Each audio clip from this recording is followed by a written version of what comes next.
Tejas Shikhare is a senior software engineer at Netflix, where he works on the API systems teams. He has spent the last 5 years building Netflix's Federated GraphQL platform and helped to migrate Netflix customer-facing APIs to GraphQL. Aside from GraphQL, he also enjoys working with distributed systems and has a passion for building developer tools and education. So please welcome with a warm applause our next presenter, Tejas Shikhare, how GraphQL is transforming API innovation at Netflix.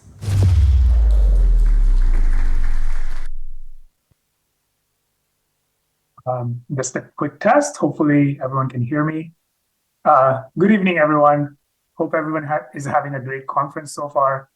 And I know it's late in the day, but I want to make sure everyone get ready for the networking party, but I want to try and keep this as interesting as possible.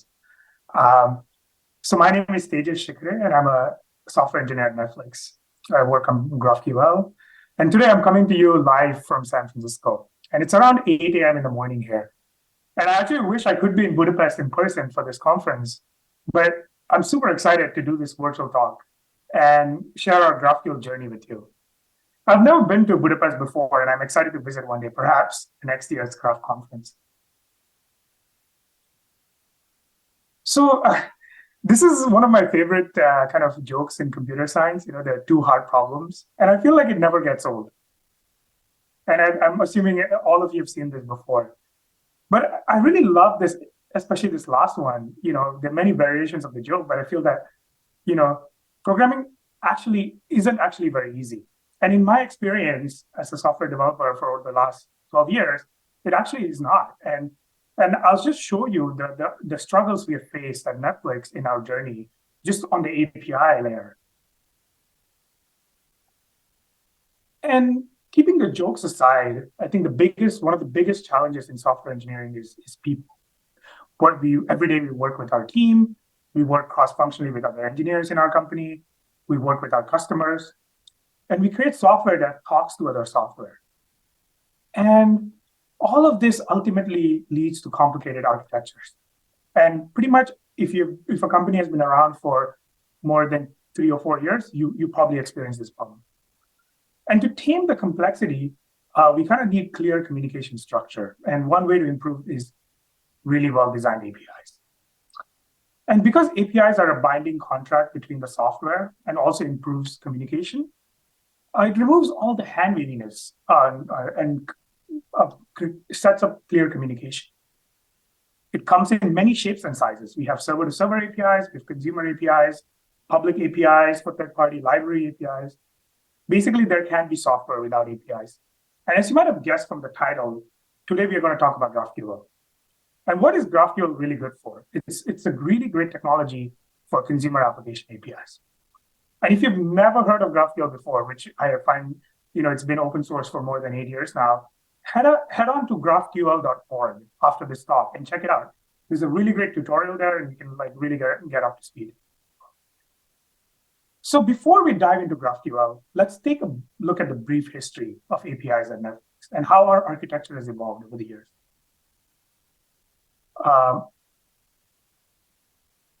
In early days, like most companies, Netflix started with a monolithic architecture. Devices talked to the server over REST. And this was more than a decade before I joined the company. At this point, we were just a DVD rental company and had started our transformation to streaming. And as Netflix grew, we needed more loose coupling to move fast and innovate on features. So we adopted the microservice architecture. Probably one of the earliest adopters in the industry. But as you all know, software decisions are all about trade-offs. So as expected, while the microservice architecture solved some problems, allowing more teams to work together, but created new ones. And one of the many problems that was created was there was added burdens on the client to integrate with all of these services. And there were also performance issues because of these. Because now the clients have to talk to different services, they have to make multiple round trips, and the API is not as good for the client. So the solution was to create an aggregation layer in API. Initially, it was just REST. And the goal was to solve this underfetching problem. So the client can fetch all the data in as few round trips as possible. But REST was very rigid, as you all know. And in solving the underfetching problem, we created these bulky aggregated REST APIs, created an overfetching problem. So the client was getting back way more payload than it actually needed to render the page. So the next step was to introduce Groovy scripts, where UI engineers could program REST endpoints on the server and exactly as the client needed them. And these Groovy endpoints ran on the server. And this way the client could get back exactly what they want, but then it called into the API runtime. But around the same time, GraphQL was being invented at Facebook. This was like around 2012, 2013. And GraphQL was a perfect solution for this use case. And why is that? Because we want to be able to minimize round trips without overfetching. And let's take a look at a quick example. These is a simple list of movie recommendations for me. Yes, this is really the top picks for me that the Netflix algorithm picked.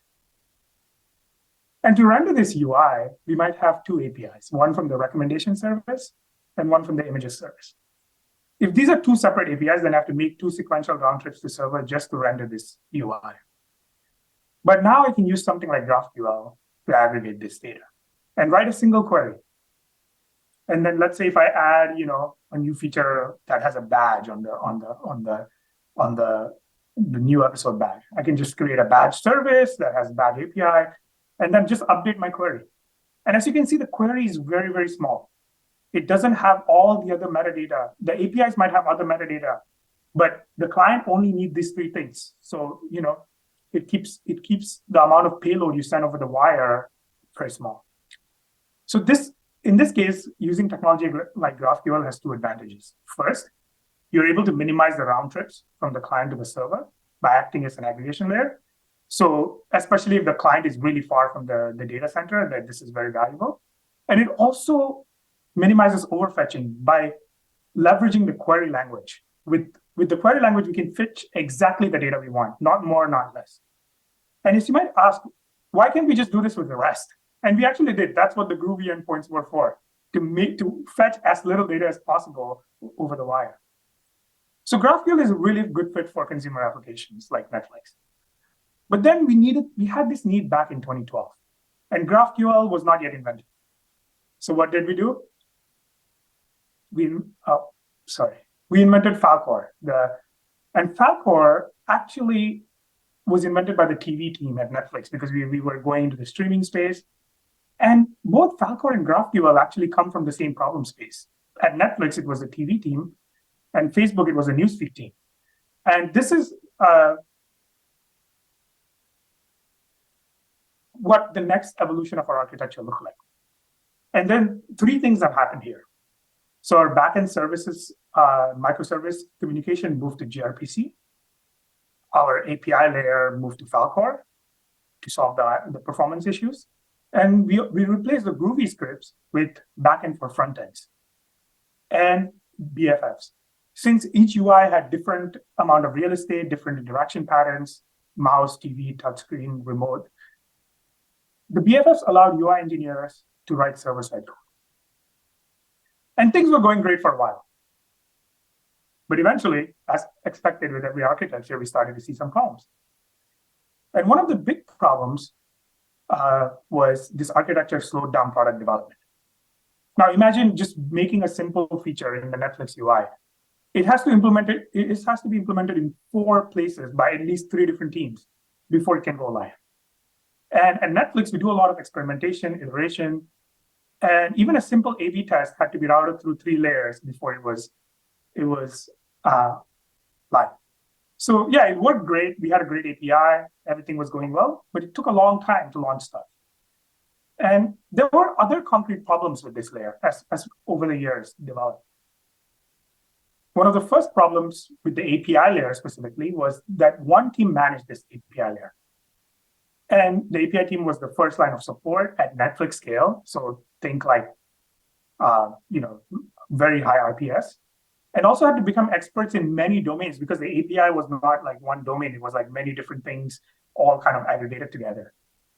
The team was also under constant pressure since every feature was blocked on them. Until it was implemented by them, the UI can't get it.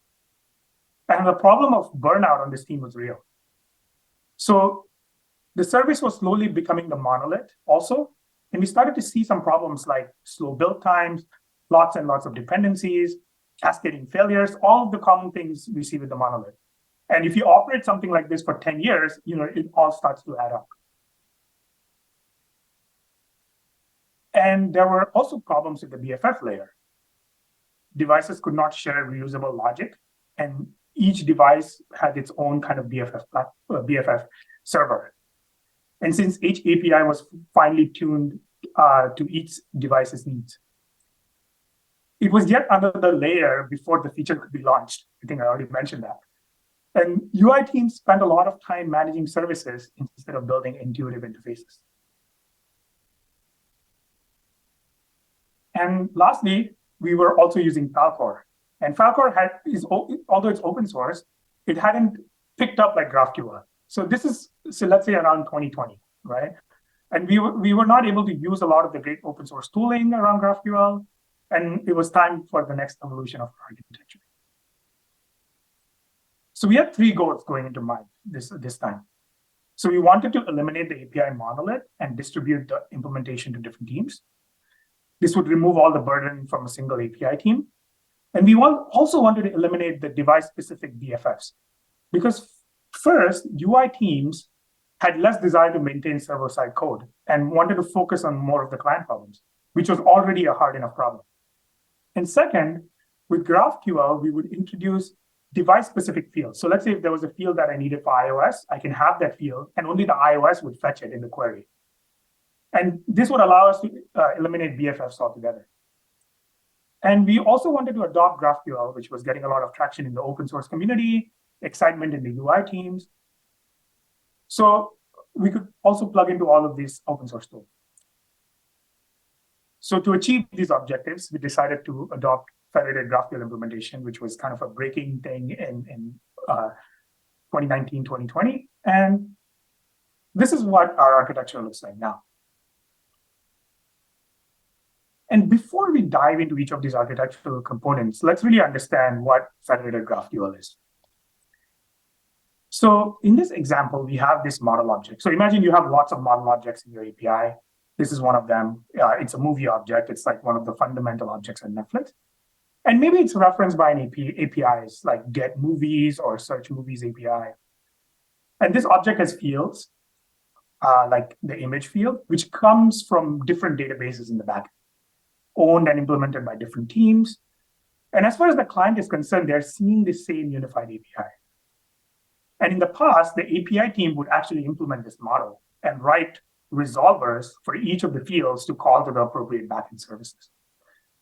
But with Federated GraphQL, we can split this model into 3 different pieces and put them in 3 different services. And each service or each DGS, and I'll introduce DGS in a second, can implement the part of the model that they own. So the movie IDs are shared like a primary key / foreign key. And the title, the image, and the different fields can be owned by different teams. And in this case, we ended up with this is a hypothetical example. We ended up with 3 different DGSs, domain graph services. So what's a DGS? It's one of the core pieces of our architecture. It's called a domain graph service. And it implements the subgraph associated with that team's domain. A DGS can be a separate service that calls into the microservices, the mid-tier services, or it can be, you can also take an existing mid-tier service that exposes gRPC or REST and have it implement GraphQL. So you can do, and we've seen both these options come up in our architecture. All it does is expose a GraphQL API pertaining to that team's or that organization's subgraph. The next component in the architecture is a schema registry, and it is a backend store for all the schemas of every single domain graph service. And the schema here is the API, the model object I showed you earlier. Merges them all together in a single GraphQL API for the client to use. So you also make sure that the subgraph schemas are valid and they're able to merge together. And then the last component of the architecture is a gateway. The clients will write a GraphQL query against the gateway, and the gateway knows how to break these queries down into subqueries that are then handled by the domain graph services. And so the current architecture allows us to make some nice improvements to our workflow. The responsibility of the GraphQL API implementation is moved from one API team to many domain teams. And the domain teams contribute to these APIs via a domain graph service. And the client still gets the unified API, similar to what they had before. So it's really still a great API for the client. And we're using GraphQL and this architecture widely across the company today. If you pull out your phones and open the Netflix app, it's using GraphQL and the federated architecture. And then we also extended this GraphQL architecture to our studio applications. So let's say if you are actually working on a movie or you're a filmmaker and you work with Netflix, we provide apps for them so that they can manage their schedule, workflows, and there's a lot of stuff that goes into a filmmaking process. And that also uses GraphQL. And now we have started also building GraphQL to our internal tools, our CI/CD pipelines. And all of these are kind of starting to build with GraphQL. So we have two main graphs, the consumer graph, which is our main consumer product, and the other one is the studio and the internal tools graph. And ideally, we would like to have one all-encompassing GraphQL API, but this is super challenging because we have different authorization and authentication systems for both of these spaces, and also the order of magnitude difference in traffic, right? The consumer graph gets way more traffic than the internal tools in the studio graph. So that's why we decided to go with two deployments in the architecture. And we have been operating for over 3 years with over 1 billion requests per day. We have tens of thousands of types and fields. So think of this like the GraphQL model object I showed you earlier, like movie. And we have 500 plus active developers contributing to the GraphQL API. So what are some of the wins with GraphQL? As I showed this earlier, our big win is a performance-related benefit when the client is really far away from the server, right? So we can minimize the amount of data that is sent over the wire, but I also fetch everything in a single round trip. And however, keep in mind, GraphQL is not going to add much value for server-to-server APIs because you're within the data center, the data is not traveling far distances. And for that, we still use gRPC at Netflix, and it works great. Some companies use REST, Thrift, etc. But GraphQL has other benefits too. And this is a sample GraphQL schema.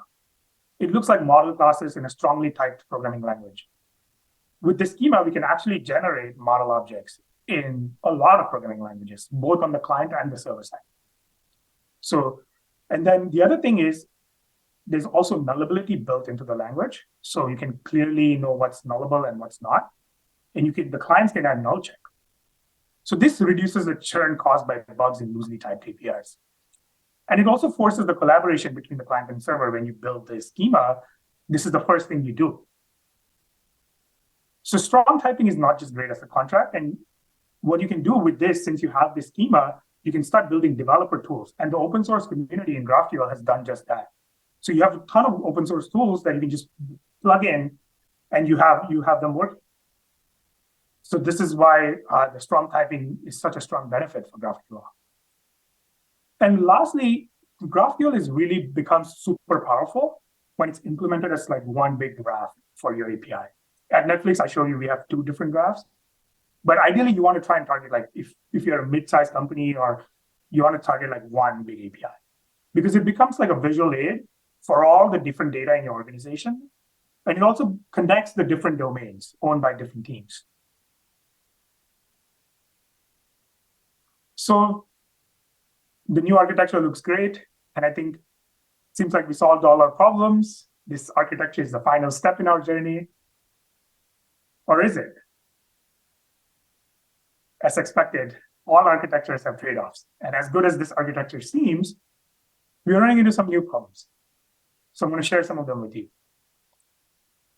So the most popular way to implement GraphQL in the industry is the monolithic architecture, which is actually what we did for over 10 years. We just did it with Falcor.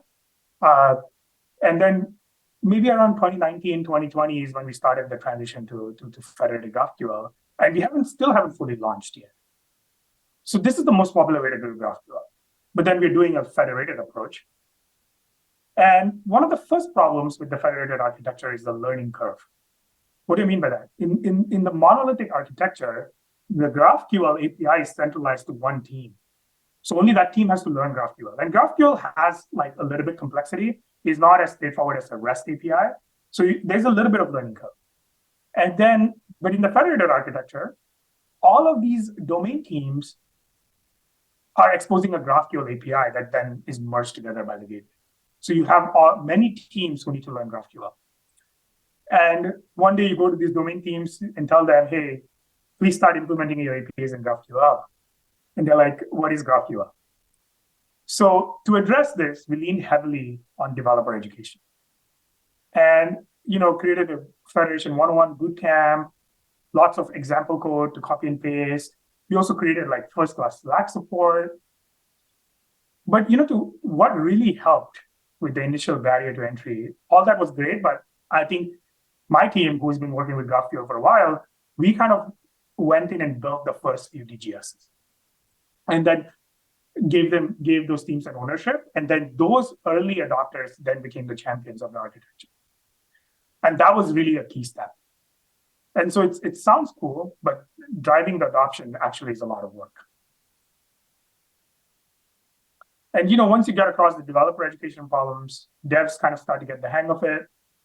Federation gives you a lot of freedom, and so people can bring their subgraphs.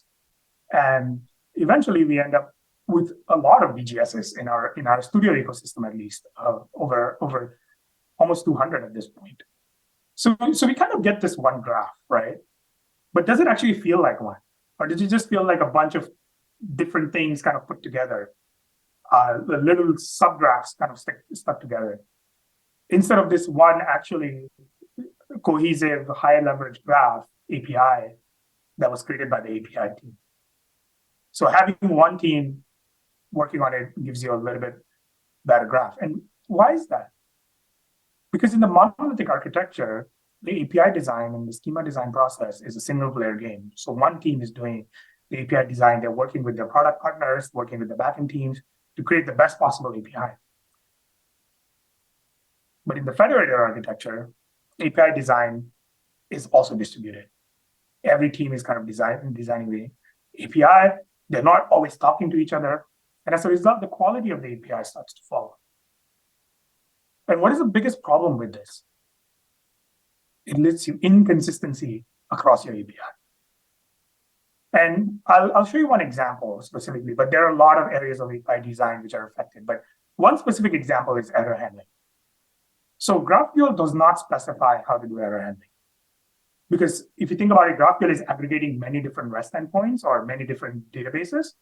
An error can happen in any state, right? So you don't have one place. You can still have an error, but you still have a successful response. It's what we call partial success response. And we can still render in degraded state. But this feature is a bit problematic because we don't have nice HTTP status codes to come to our rescue. So let's say we have a user API and we want to return a user not found error. One way to do it is alongside your response object, you can include like an errors object and says user not found. And that's the classification. Another way to do it is in your schema, you can create the user field and you can say, you can either return a user object or a user not found object. And this is what we call a union type in GraphQL. And then that's another way to send an error back. And all of these approaches have like pros and cons, and you can use one and the other. But the problem here is not which approach you pick. It's the lack of consistency on how the different teams are building it. When one API team was building it, it was consistent. So as a result, what happens is the clients suffer because they don't have reusable error handling code across their UI components. And we also see a similar pattern in other areas of API, like pagination. Pagination is another, we need consistency because you're developing scroll views and things like that you want to reuse across products. So the federated GraphQL we're getting the freedom to move fast. But then, API inconsistency, collaboration issues, I think is a big price to pay. So we have been trying to solve this for the last 2 years. And we've come up with some ideas, and we're trying to, so that we still want to adopt Federated GraphQL, but how can we solve the API design problem? So we came up with this idea of like a workflow that we call collaborative schema design. So that you're actually designing the schema together, but then implementing it by yourself. But people are not just going to follow a workflow, right? So we need to create tools to make it happen. So for requirements gathering and new product features, we use Google Docs and memos. That worked great, so we still keep doing that. But then this is where it gets interesting. So we want to solve this collaboration problem between the client teams and server teams. We created actually a good API. So we created a schema API collaboration tool called GraphHub. And what is GraphHub? So GraphHub is a monorepo of schemas, all the schemas we saw earlier, and has the latest schema from prod. And any developer can look at the schema and file a schema update proposal. So this is not in your source repository, but in a separate monorepo where you just talk about APIs and what it should look like. And PRs are a great form of collaboration. They communicate clearly and crisply what you're trying to do. And in this PR, I added a demo API with the GraphQL query. And what now I can do is I can grab this branch name and I can access this URL. So this UI is similar to Swagger, but for GraphQL. So it's what we call graphical. And I can share this mocked API, and this is where I'm running it, API, the new API that I added. And then it returns mock data. You don't have to do anything. All you have to do is file the PR, and it starts returning mock data. And on the left-hand side here, you can see the rest of the APIs. So I can actually extend one of these account types and add fields to it and just test it out in a sandbox environment. And now I can give this to my client teams, collaborate with them. Is this a good API, bad API? We are not talking about any implementation details yet.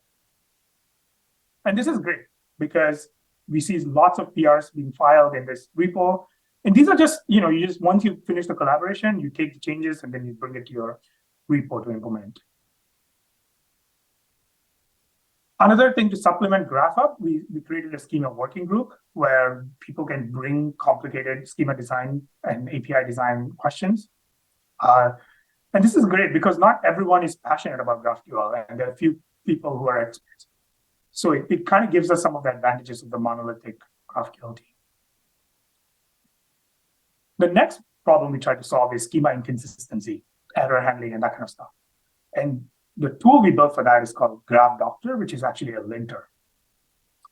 And the goal is to create a consistent API in a world of massively multiplayer schema development.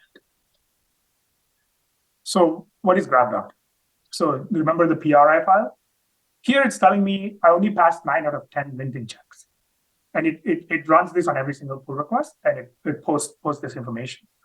So then I can go, click on the code, and I can see, what is the problem? Well, it looks like, in this case, I have a nullable field, and I did not add a description to it. Adding descriptions to nullable fields is great because then the client can do appropriate error handling for that. And also, I defined a new type, and I didn't document it. So this is just a low fidelity example, but you can imagine you can do stuff like error handling and pagination, make sure that everything is set up correctly. And GraphDoctor works using schema guideline proposals, which are codified into linter rules, and then GraphDoctor runs linter rules. The guideline proposals are available in the doc site, and it will work as a collaborative team, the schema working group, everybody works to create these proposals. So now the schema is designed, we are in the implementation phase, but then we might discover blockers, change our plans. So to facilitate rapid prototyping and feedback loop between the client and the server, we created Graph Labs. What is a Graph Lab? So I'm adding a new API to my movie DGS. These are the local changes. With Graph Lab, I can give every developer their own sandbox environment for the PR they file. And this is the implementation PR. And it merges with the rest of the graph. So images and runtime and everything else. And you might have 50 different ones. And it creates this overall API environment that is created and destroyed automatically.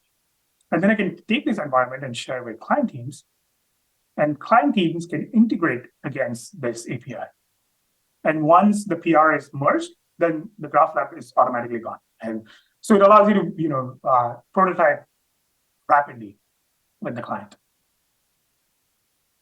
And last but not least, API design is not perfect process. You're going to make mistakes. Requirements will evolve. And we have this thing called the deprecation workflow with GraphQL.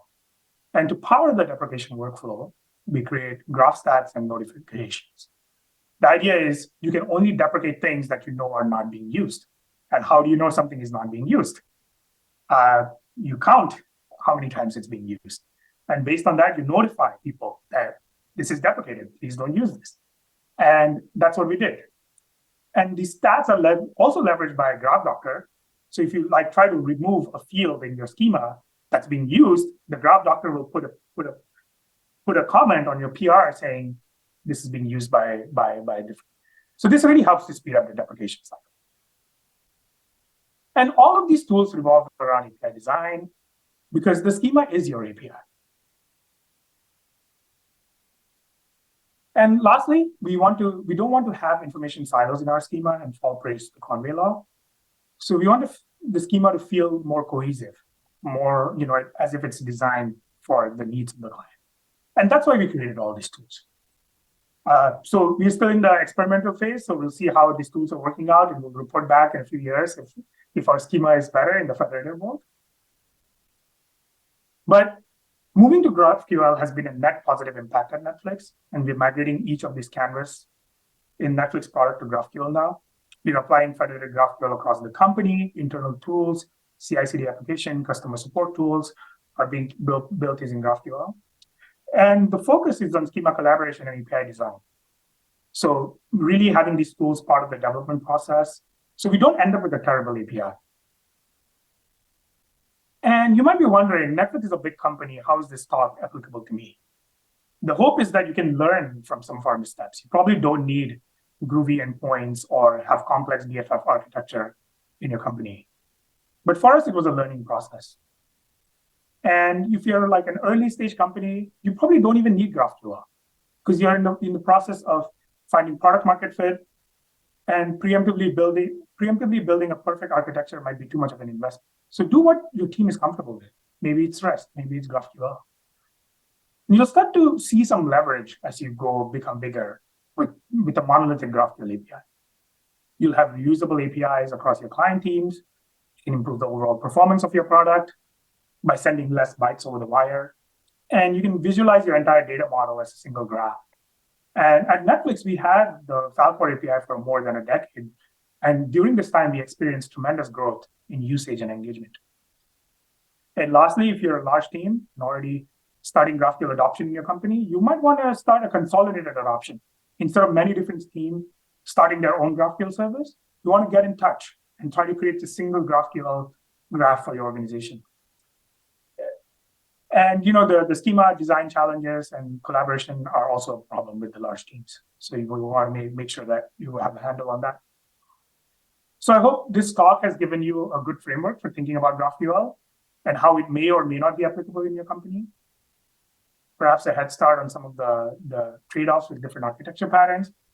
And GraphQL may not always be the right choice for your use case, and that's okay. But I do believe that GraphQL has some really great benefits, and we're seeing them at Netflix. And I'm super excited for the future of GraphQL, both at Netflix and in the industry. Thank you so much. If you want to reach out to me, my Twitter handle is Tejas26. Always excited to talk about GraphQL. Thank you so much.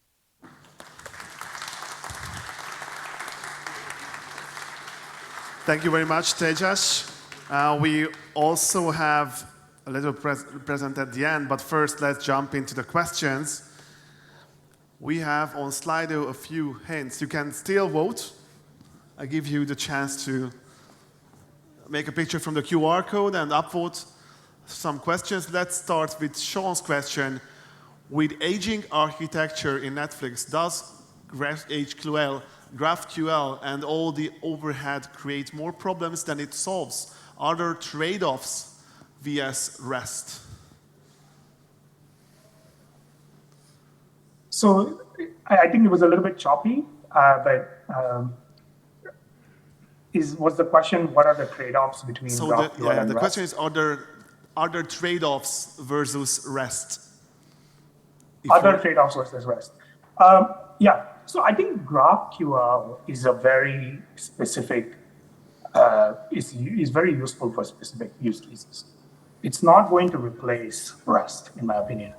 And I think GraphQL becomes really valuable when you have, like, say, a consumer product like Netflix, where you have sort of a complex UI where you're presenting a lot of data. And that's when GraphQL becomes very valuable, because then it allows you to pick and choose what you want to show. But there's a lot of other use cases where REST is going to continue to be the API protocol of choice, because for public APIs, REST probably, in my opinion, is still better, because you're gonna give it to third-party developers, and you don't often have to optimize for the performance of the product. So really, GraphQL targets like a specific use case where you have a complex consumer product, and that's where it becomes really useful. And like I showed in my talk, the biggest advantage is to reduce the round trips and minimize the bytes you traveling over the wire. For REST, you have a fixed response size, and usually, so even if the client doesn't need all that data, you're still going to request for it. And if you start requesting a list or something like that, then you're going to get a list of all those, and the payload size is going to multiply. So it's you have to look at the use case at hand and decide what you want to do. Thank you. Which component joins the data from the different DSGs? What happens if one response is much slower than the others? Yeah, that's a great question. The nice thing, and I didn't cover this in the talk, is one of the key tools that sits on top of this is distributed tracing. With distributed tracing, we can track the query path and how long each subquery takes to resolve. And for each of the subqueries, we can also further track at the field level how long that field takes to resolve. So when the client is integrating with the server, it's going to be able to see exactly what is taking slow time. And then they can decide, oh, do I need this field upfront, or can I request it in the background? Can I make my request more performance? And that's another advantage of GraphQL, because you can only fetch the field that's fast first and the slow fields later. You can also go to your server team and say, hey, this is not an acceptable performance. Here is why it's slow. And then they can work on improvements. So the distributed tracing is what really helps to visualize everything and make sure that you can optimize for each of the requests in your ecosystem. Okay, and let's see Mark's question. Does this granularity of queries or subqueries cause problems pinpoint the root cause of the failure? Yeah. So we will be able to, if I understand the question correctly, what if some subquery fails? Like, how do we pinpoint to the root cause? Is that correct? Assuming that's the question. So in GraphQL, I showed you the error handling example. If you go dive deep into it a little bit, we have errors at the level every field. So you can get errors for every single field, and you can pinpoint why that field failed. The resolver can add information about that field's why that field was failed to fetch, and you can include that in the error. So when the client gets back the response, it knows exactly which field didn't resolve and which field did. And there's a lot of client libraries that allow you to parse that data and do the thing, do the right thing based on what data was returned and what errors were returned. Okay, and let's have the last question for today. Have you ever investigated the possibility to have an API developer portal? Would that be useful in any sense? Good question, because we actually do have an API developer portal. Again, I didn't have enough time to cover in the talk, but I showed you a small screen of the graphical, but we actually have an entire a developer portal site that people can visit and see what is in the compose graph, what is in each of the subgraphs, They can look at the entire DGS schemas. They can look at the diffs in the DGS when the API changes were made. There's also stats. So I showed you some of the stats that we track on each field. You can also go to the API portal and see that, like how many times this field was requested. So yeah, super valuable to have. We built it internally for now.